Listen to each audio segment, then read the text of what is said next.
Assalamualaikum, I am Muzaffar Sultan and welcome to Factual Point. In this video we will learn future indefinite tense.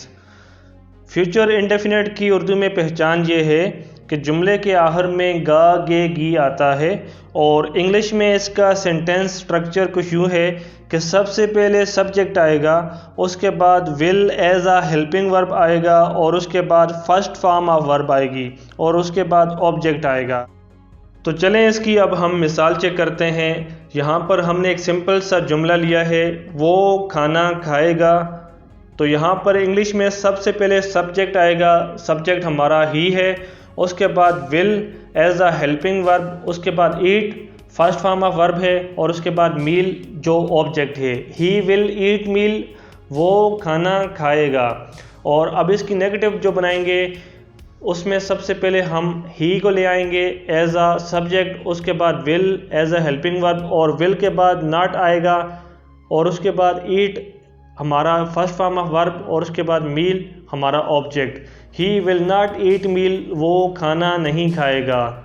और अब हम इसकी interrogative बनाते हैं, क्या वो खाना खाएगा।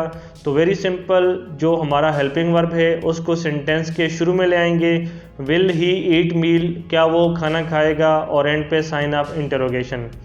इसके अलावा एक और इसकी हम मिसाल चेक करते हैं। हम फुटबॉल खेलेंगे, तो simply we will play football, हम फुटबॉल खेलेंगे, we will play football. We as a subject, will helping verb, play verb और उसके बाद फुटबॉल ऑब्जेक्ट। हम फुटबॉल नहीं खेलेंगे, we will not play football. क्या हम फुटबॉल खेलेंगे, will we play football. Simply same formula होगा, विल हेल्पिंग वर्ब को हम सेंटेंस के शुरू में ले आएंगे और एंड पे sign of interrogation, will we play football, क्या हम फुटबॉल खेलेंगे। दोस्तों, आज की इस वीडियो में हमने फ्यूचर इंडेफिनेट को सीखा है। जो हमारी गुज़िश्ता 2 वीडियोस थी उसमें हमने प्रेजेंट इंडेफिनेट और फ्यूचर इंडेफिनेट सीखा था।